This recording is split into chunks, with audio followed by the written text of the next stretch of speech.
안녕하세요. 오늘의 데일리 뉴스레터에 오신 것을 환영합니다. 1. 믿을 수 없는 일이 일어났다. 2. 한국은 비밀을 공개합니다. 3. 방산 수출이 정점을 찍었다. 한번 진실을 알아봅시다. 얼마 전 레이더로 한국의 영공을 훔쳐보던 중국과 북한은 눈을 의심케 하는 장면을 포착했습니다. 흰 궤적을 그리며 하늘을 가르던 물체가 돌연 옆에서 날아온 무언가에 맞고 포격한 겁니다. 그날 자신들이 한국에 쓴 것은 아무것도 없었으므로 한국군의 무기 실험이었음은 분명했는데 비행체를 쏴맞췄다는 것은 한국이 미사일 요격 능력을 또 발전시켰다는 의미였습니다. 당연히 이들은 발등에 불이 떨어졌는데요. 한국이 만들어낸 신무기가 무엇이었길래 그런 건지 한번 자세히 알아보겠습니다. 최근 들어 한국군의 미사일 실패 소식이 자주 들려오고 있습니다. 지난 8월에는 문무대왕함이 림팩 훈련에서 발사한 SM-2 두 발 중 한 발이 결함으로 인해 요격에 실패했고, 지난달에는 현무 2미사일이 낙탄, 그 후 얼마 안 가서는 패트리어트 미사일과 전국 미사일 역시 각각 불발과 공중폭발로 안타까운 모습을 보여줬습니다. 그동안 자타공인 세계 최강이라고 자부하던 한국군의 미사일 전력도 자연히 의심의 눈초리를 받기 시작했는데요. 북한은 마치 이때만을 기다렸다는 듯 두 달 사이에 무려 40회가 넘는 도발을 걸어오며 한국의 신경을 긁어대고 있습니다. 한편 문무대왕함의 SM-2가 요격에 실패한 원인에 대한 조사 결과도 얼마 전 공개되었는데 그 내용이 한국으로서는 억울하기 짝이 없었습니다. 한국은 과거 미사일을 표적에 유도하는 일루미네이터를 미국에서 도입해서 탑재했는데 그 부품이 현재 거의 절반 가까이 단종되어 여태까지 함정끼리 부품을 돌려막으면서 버텨왔다는 사실이 밝혀진 겁니다. 위기감을 느낀 한국은 분골쇄신의 각오를 다졌습니다. 육해공 미사일 체계 정보를 재정비하기로 한 것인데요.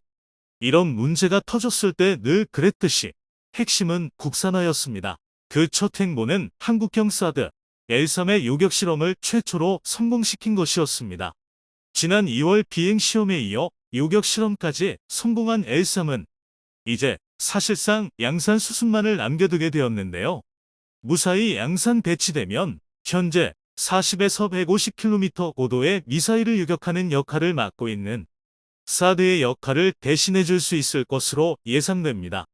원래 군에서는 2024년 말까지 체계 개발을 완료하고 2026년까지 L3의 실전 배치를 마칠 방침이라고 밝혔습니다. 그리고 이에 맞춰 L3의 실험 성공에 관한 내용도 2025년에나 공개할 예정이었는데요.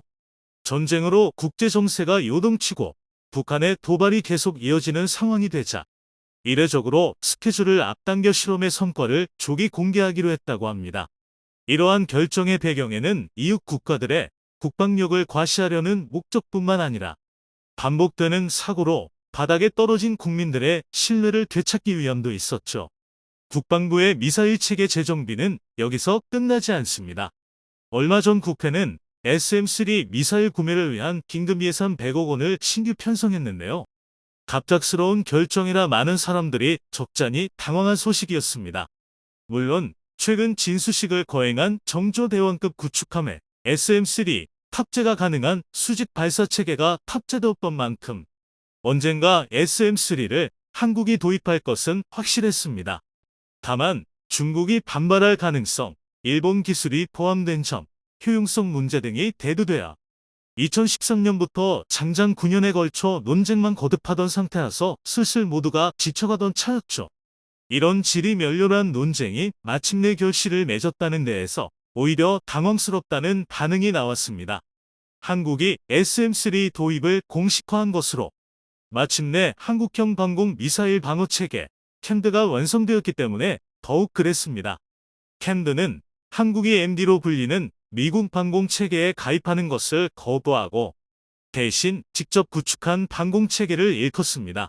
미국의 권유를 받아들여 한국이 MD에 가입하는 방향도 있었지만 사드 하나를 도입한 것만으로도 발작을 하던 중국의 속 좁은 성미를 생각하면 MD 노선은 쉽지 않은 길이었습니다.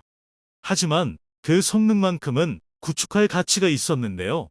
캠드를 통해 한국은 사거리 2,500km 이내, 고도 15에서 500km의 비행체를 요격할 능력을 갖추게 됩니다. 사거리 20km 이내 고도 15에서 40km는 삼투 혹은 천궁이로 불리는 체계가 요격하고, 사거리 200km 이내 고도 40에서 150km까지는 현재 사드가, 앞으로는 L3이 커버하게 됩니다. 그리고 L3과 일부 범위를 중첩시켜 사거리 2,500km 이내, 고도 70에서 500km까지를 이번에 도입하는 SM-3가 담당하게 됩니다. 이러한 미사일 방공 체계는 북한을 맞대고 있고 물 건너에 중국이 있는 한국에게 특히 효율적인 무기 체계이며 그만큼 매우 중요합니다. 북한은 물론 중국 본토 전역까지 사정권에 넣을 수 있기 때문이죠. 그리고 우크라이나가 러시아를 상대하며 미사일 방공이라는 개념이 실제로 작동하고 얼마나 중요한지까지도 보여줬기 때문에 한국이 이번에 달성한 성과는 더욱 환영받을 만했던 것입니다. 그리고 이번에 L3이 성공함으로써 한국은 캠드를 완전히 국산화하는 가능성도 엿볼 수 있게 되었습니다. SM-3의 경우 최대 요격고도 500km라는 압도적인 성능을 자랑하지만 앞서 언급한 여러 가지 문제점으로 인해 운용하는 데에 제약이 적지 않습니다. 하지만 이런 문제점들은 같은 성능의 국산 무기라면 발생하지 않습니다. 실제로 작년에 국방과학연구소는 이러한 논의를 진행했던 적이 있었고, L3 기술을 토대로 THAD 동급체계는 2029년, SM-3 동급체계는 2036년이면 국내 생산이 가능하다고 국방부에 보고했습니다. 그리고 현재 사드의 요격고도 일부 구간을 대체할 수 있는 L3이 완성된 만큼 앞으로는 그 개량만 거치면 되므로 캠드의 국산화는 박차를 가할 전망입니다. 만약 캠드가 무사히 국산화를 마친다면 한국은 여러 가지 이득을 볼 수 있는데요. 일단 주변국과의 외교적 마찰을 최소화할 수가 있습니다. 그동안 방공체계의 일부를 외산 무기에 의존했던 것 때문에 한국은 외교적으로 상당한 곤혹을 치러야 했습니다. 대표적으로 사드 배치 후 중국이 발작에 가까운 반응을 보여주며 외교 보복까지 가했던 일이 있었고, SM-3 역시 중국이 사드와 똑같은 반발을 할 가능성이 있는 데다가 일본 기술까지 들어가 있어서 무역 분쟁으로 한일 관계가 얼어붙어 있던 기간 동안은 도입 논의조차 할 수 없었습니다. 중국의 경우는 사정거리에 자신들이 포함되는 순간 한국이 미중 관계에 끼어든다며 내정 간섭 등의 빌미를 들이댈 수 있고, 일본의 경우는 일본산 무기를 구매함으로써 일본의 군사대국화에 한국이 기여하는 괴상한 모양새가 나올 수 있게 됩니다. 그리고 뒤에서 이들 무기를 한국에 팔면서 팔짱 끼고 바라보고 있는 미국은 손 안 대고 코를 푸는 격이죠. 하지만 한국이 이걸 모두 국산화하면 주변의 어느 나라도 한국의 국방력 강화라는 명목의 딴지를 걸어올 수가 없어집니다. 한국이 챙길 수 있는 또 다른 이득은 의외로 국산화를 했을 경우에 훨씬 적은 비용이 든다는 점입니다. 사드의 경우 한 개 포대를 구성하는 데에 1조 5천억의 비용이 들고 미사일 한 발당 가격이 110억 원 정도입니다. 물론 현재 운용 중인 사드 포대는 부지와 시설만을 한국이 제공하고 나머지 비용을 모두 미군이 부담하고는 있습니다. 하지만 사드의 추가 도입은 이술만 하면 튀어나오는 화두이며 그때에도 한국이 땅만 내주고 운용할 수 있을지는 알 수 없죠. SM-3의 경우 한 발당 가격이 238억 원으로 탑재되는 한국 함선의 탐지 체계와 통합하는 비용은 별개입니다. 하지만 L3 기반으로 요격형 탄도탄을 개발하면 한 발당 40억 내외로 만들 수 있고 당연히 통합 비용 같은 건 발생하지 않죠. 미사일은 비대칭 전력이고 단 한 발만 떨어지더라도 일정 수준의 피해를 강요할 수 있습니다. 이런 미사일을 방어하는 입장에서는 가능한 한 많은 미사일을 요격해야만 하므로 당연히 요격탄을 많이 뿌리는 편이 좋습니다. SM-3로 비교했을 때 L3 기반 국산 체계라면 거의 4배 많은 요격탄을 뿌릴 수가 있습니다. 가격 차이가 요격 효율로도 이어지는 것이죠. 한국은 이미 이런 국산화 전략으로 상당한 성과를 거두기도 했습니다. 2월 L3의 비행시험 성공과 함께 공개된 램드가 그 주인공인데요. 램드는 소위 한국형 아이언돔으로 불리는 무기체계로 미사일이 아닌 장사정포의 유격에 초점이 맞춰져 있습니다. 한국은 본래 원조인 아이언돔의 도입을 논의했었는데요. 아이언돔이 사용되는 이스라엘과는 운용 환경이 많이 달랐습니다. 아이언돔의 경우 주로 유격하는 대상이 가삼 로켓으로 불리는 소구경 사제 무기입니다. 아이언돔의 경우 주로 유격하는 대상이 가삼 로켓으로 불리는 소구경 사제 무기입니다. 팔레스타인의 하마스가 심심하면 이스라엘 도시에 집어던지는 사람 키만한 이 로켓은 설탕과 비료 따위로 만든 싸구려 연료로 날아가며 탄두로는 TNT를 달아놓은 극히 조악한 물건입니다. 이 때문에 이스라엘이 이를 요격하기 위해 만들어낸 아이언돔은 목표 성능이 한국과는 맞지 않았습니다. 북한도 심심하면 한국에 로켓포를 쏘지만 가삼 로켓과 북한이 쏘는 장사정포의 규모는 천지차이기 때문입니다. 게다가 아이언돔이 성능은 차치하더라도 재생부터 급조된 무기다 보니 호환성이 극히 나빴습니다.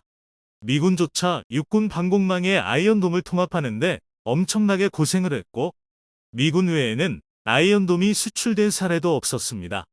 북한의 장사정포는 한국군 육해공 모두에게 전력 보존을 위해서 반드시 막아야 하는 중요한 사안이므로 기존 방공망과 통합이 어렵다면 채용하는데 애로사항이 크기 마련이었습니다. 이에 한국은 아이언돔의 도입을 포기하고 대신 한국 환경에 맞춰 장사정포를 동시에 100발까지 요격할 수 있는 한국형 아이언돔의 개발에 돌입합니다. 기반이 되는 무기체계는 LH-X1의 해군 함대공 미사일이었고 이를 경량화하여 가격을 줄이는 것이 목적이었습니다. 그리고 개발이 시작된 지 반년도 채 되지 않아 모습을 드러낸 램드는 성공적인 시험 발사를 선보였죠. 램드의 경우 목표 성능의 차이 때문에 한 발당 가격은 여전히 아이언돔보다 비쌌지만 대신 얼마가 나올지 예측조차 안 되는 통합 비용을 아낄 수가 있었습니다.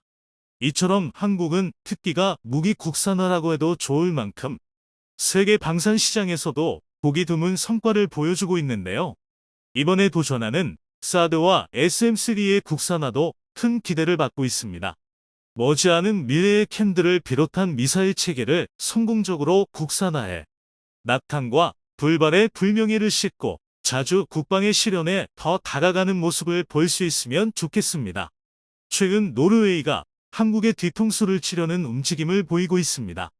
노후화된 기존의 전차 53대를 대체하는 사업에 독일의 레오파르트 2A7과 한국의 K2가 끼어들었고 가격은 물론이고 많은 지표에서 K2가 우세하다는 점은 잘 알고 계실 텐데요.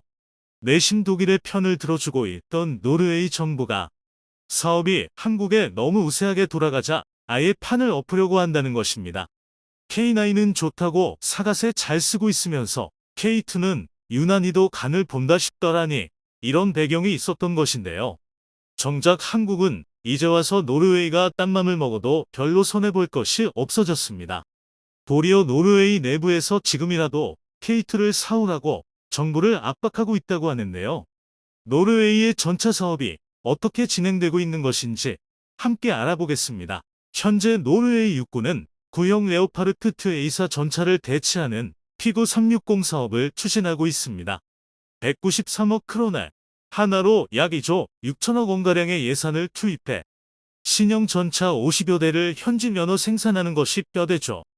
향후 예비 전력 소유까지 합치면 물량은 최대 200대까지 늘어날 수도 있었습니다. 지난해 12월 현대로템은 노르웨이로 K2노 시제 차량 2대를 보냈습니다. 이어서 독일 방산업체 KMW도 레오파르트 2A7 플러스 시제 차량 2대를 보내면서 올해 1월 본격적인 비교 평가가 시작됐는데요. 피구 360 사업이 시작될 때만 해도 노르웨이에선 레오파르트 2A7 플러스의 낙승이 점쳐졌습니다. 오랫동안 레오파르트 시리즈 전차를 운용했기에 군수보급 시스템이나 교육훈련 면에서 K2노보다 레오파르트 2A7 플러스가 낫다는 이유에서였습니다. 전차병 출신이 주로 모인 현지 퇴역 군인 단체가 공개적으로 레오파르트 2A7 플러스 도입을 지지하기도 했습니다.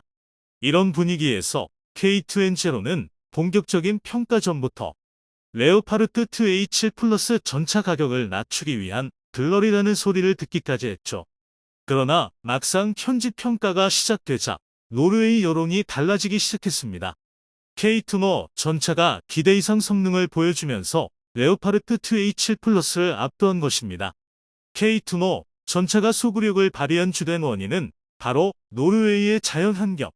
노르웨이는 전체 국토의 26%가 산림이고 특히 가장 적국이라 할 수 있는 그러시아와 국경을 맞댄 북부 지역은 대부분 험준한 산악 지형입니다. 게다가 북쪽 나라답게 강설량도 많아 보통 차량은 움직이기조차 어려운 수준입니다. 레오파르트 2A7 플러스는 대평원 지역에서 운용을 전제로 설계됐습니다. 기본형 모델이 처음 등장한 1980년대에는 50톤대 중량, 1500마력 고출력 엔진으로 경쾌한 기동성을 자랑했지만 그 후 40년간 엔진 출력 증가 없이 중량만 20톤 가까이 늘어 기동성과 포탑 회전 속도 등 핵심 성능이 크게 악화됐습니다. 눈이 많이 오는 지형에서 전차 중량은 대단히 중요한 문제입니다.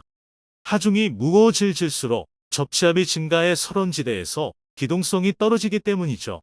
노르웨이가 공개한 설원지대 주행 평가 영상을 보면 K2모 전차는 레오파르트 2A7 플러스 전차와 나란히 달리다. 이내 속도를 올려 레오파르트 2A7 플러스를 따돌립니다. 눈이 두껍게 쌓인 설원에서 자유자재로 지그재그 회피 기동을 구현하기까지 했습니다. K2모 전차의 우수한 기동성을 잘 보여주죠. 기동성 못지않게 중요한 K2모 전차 차체의 특징은 유기압 서스펜션. 산악 지형이 많은 노르웨이에서 육군의 고지대 매복 작전에 유용할 만한 기능입니다. 서스펜션과 높은 주포 안각을 이용해 적헬기 공격도 가능할 것으로 예상되는데 이는 경쟁 모델과 확실히 차별화된 능력입니다. 이렇게 K2노는 여러 면에서 이미 레오파르트 2A7 플러스를 앞서는데 가격은 그 절반도 되지 않습니다. 레오파르트 2A7 플러스 전차 가격은 독일 연방군 납품가 기준으로 대당 약 200억 원 정도입니다. 그러나 2013년 카타르에 납품할 때 실제 가격은 400억 원 이상이었던 것으로 알려졌죠. 노르웨이는 이번 전차 도입 사업을 현지 면허 생산과 기술 도입 형태로 조달할 계획입니다. 그럴 경우 레오파르트 2A7 플러스 가격이 얼마까지 치솟 실지 가능하기 어렵습니다. 반면 K2 전차는 한국군 납품가 기준 80억 원대입니다. 증가 장갑과 능동방어 장치 등 첨단 옵션을 추가해도 대당 100억에서 130억 원 정도로 알려졌습니다. 성능은 경쟁 모델과 동급 혹은 그 이상이면서 가격은 절반 이하인 것이죠. 물론 노르웨이가 기존에 운용해오던 전차가 레오파르트 플랫폼의 노후 모델인 만큼 도입 가격은 비싸더라도 훈련이나 정비 등에서 비용을 아낄 수는 있습니다. 하지만 그렇다 치더라도 도입가에서 2배가 넘는 차이를 메꾸기는 힘들 것이라는 게 중론이죠. 여기까지가 거의 1년을 끌어온 노르웨이 전차 사업의 진행 상황입니다. 테스트 결과만 보면 한국의 승리가 거의 확실한 분위기인데요. 노르웨이 수뇌부는 이런 전개가 영 맘에 들지 않는가 봅니다. 최근 몇몇 노르웨이 언론에서 노르웨이군이 신형 전차 도입을 포기하려고 한다는 말이 흘러나온 것인데요. 불과 얼마 전만 해도 올해 말까지 전차 사업의 최종 결정을 내리겠다고 했으면서 갑작스레 튀어나온 판을 엎는 발언이라 한국이나 독일은 물론 노르웨이군 내부에서도 당혹스럽다는 반응이 나오고 있습니다.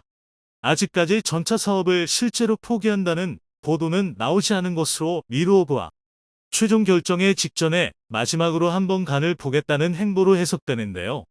원래 계획은 레오파르트를 이미 내정해둔 상태로 가격 협상의 카드로 쓰기 위해 K2를 끌어들여서 이용하려고 했던 것이지만 K2가 모든 테스트에서 레오파르트를 압도해버리자 이젠 K2를 떨어뜨릴 명분이 없어져 버린 것입니다. 이렇게 계획이 들어져 버리자 일부 인사들에게 전차 도입 사업 자체를 반대하게 만들고 군은 그대로 사업을 진행하는 방법을 쓴 것으로 보이는데요. 여론이 전차 반대로 기울면 못 이기는 척 전차 사업을 엎어버릴 심산이었던 것입니다. 노르웨이는 의외로 이런 여론전에 능숙한데요. 이번에도 이런 방식의 여론전을 통해 내키지 않는 K2를 수입하는 이 사업 자체를 파토내려는 것으로 보이는데요. 정작 노르웨이군 내부에서 재미있는 반응이 나오고 있습니다. 노르웨이 육군은 기존에도 레오파르트를 사용해왔던 만큼 사업 시작 당시만 해도 신형 레오파르트에 대한 지지도가 압도적으로 높았습니다. 당시 노르웨이 예비역이 청중으로 참여한 토론에서 노르웨이 의원들이 한 발언에 따르면 전차병 3명 중 2명은 레오파르트를 지지하고 나머지 1명은 테스트 결과를 보자는 입장이었다고 합니다. 그런데 테스트에서 K2가 압승을 거두자 여론이 K2로 기우는 모습을 보이기 시작했습니다. 당시 테스트를 주관하던 노르웨이 군인도 한국제 전차가 독일 전차와 경쟁조차 되지 않을 줄 알았는데 상당한 성능을 보여줘서 놀랐다고 말했다고 하죠. 내키지 않아 하는 사람이 많을 뿐 성능이 입증됐는데 도입하지 않을 이유가 없다는 목소리가 커지기 시작했습니다. 올해 2월에 러시아가 우크라이나를 침공한 이후 스웨덴과 핀란드가 나토 가입 의사를 드러내고 있습니다. 이 두 나라가 나토에 가입한다면 이는 노르웨이 국방에 있어서 스웨덴과 핀란드가 러시아의 침공 시 일선이 된다는 뜻입니다. 군사 전문가들은 스웨덴과 핀란드가 러시아군 저지에 실패하여 노르웨이 북단 핀마르크조 지역을 러시아가 장악했을 때 노르웨이군에 반격을 가할 수 있는 신형 전차가 없다면 국경의 주민들은 중장비를 갖춘 동맹군 또는 러시아군의 지배를 기다려야 되는 처지에 놓인다고 조언했습니다. 또한 전차 반대론의 주된 논리 중에 하나가 전차 전력을 포병 전력으로 대체하면 된다는 것인데 이는 일선의 병사들조차 전혀 동의하지 않는 뜬구름 잡는 이야기입니다. 결정적인 것은 먼저 K2를 운용하게 된 폴란드에서의 평가였습니다. 한국에서 포병 교육을 받고 돌아가 폴란드 땅에서 가장 먼저 K2를 몰게 된 폴란드 장교의 인터뷰였는데요. 저는 정말 많은 전차를 봐왔지만 그동안 봤던 전차 중에 K2보다 더 나은 것은 본 적이 없습니다. 한국에서 교육받고 있는 승무원들도 이 전차에 대해 매우 높이 평가하고 있습니다. 그들은 전차를 조종하는 데 있어 직관적인 조종법과 무기가 장착 형식 등 모든 부분에 만족하고 있습니다. K2는 확실히 차세대 전차라고 할 수 있습니다. 이 전차에서 작전을 수행하는 것이 훨씬 더 편안하고 확실히 더 나은 능력을 보여줍니다. 이 인터뷰가 공개되자 노르웨이에서도 K2가 러시아를 상대로 하는 방어 수단으로 유효하다는 것을 확신하게 된 것입니다. 지난 10월에는 신혼 미상의 러시아인이 북극 인근 노르웨이 영토에서 드론 2대를 띄웠다가 억류당한 적도 있었고 지난달에는 러시아가 직접적으로 노르웨이가 나토 활동을 할 경우 적대하겠다고 협박을 해오기도 했습니다. 러시아는 북극과 가까운 노르웨이가 나토를 등에 업고 북극을 장악해 압박을 걸어오는 상황을 경계하는 것으로 보이는데요. 그만큼 노르웨이의 상당히 날선 대응을 이어오고 있습니다. 노르웨이도 러시아의 맛으로부터 스스로를 보호할 수단을 빨리 마련해야 한다는 의미죠. 이런 상황이 되자 노르웨이군 내부에서도 K2가 내키지 않는다는 이유로 전차 사업을 미루고 있을 때게 아니라는 목소리가 나오게 된 것입니다. 한편 한국은 여유롭습니다. 처음 노르웨이와 접촉했을 때와는 다르게 지금은 K2의 파워팩 문제도 해결되었고 더 이상 노르웨이가 유럽 첫 진출도 아닙니다. 폴란드에 이미 세 자릿수의 K2를 팔았고 폴란드 현 정권이 이어진다면 잠재적으로 천대 수출까지도 내다볼 수 있는 상태죠. 그리고 이미 노르웨이는 K2가 레오파르트와 경합해서 심지어 압도했다는 포트폴리오를 제공해줬습니다. 사실 이대로 노르웨이 사업이 엎어지더라도 한국이 딱히 잃을 것은 없는 것이죠. 질질 끌다가 입장이 역전되어 버린 노르웨이의 전차 사업. 이젠 돈을 쥐인 노르웨이가 도리어 생존을 위해 한국에게 잘 보여야 할 판입니다. 노르웨이가 아무리 고등어 수출국이라지만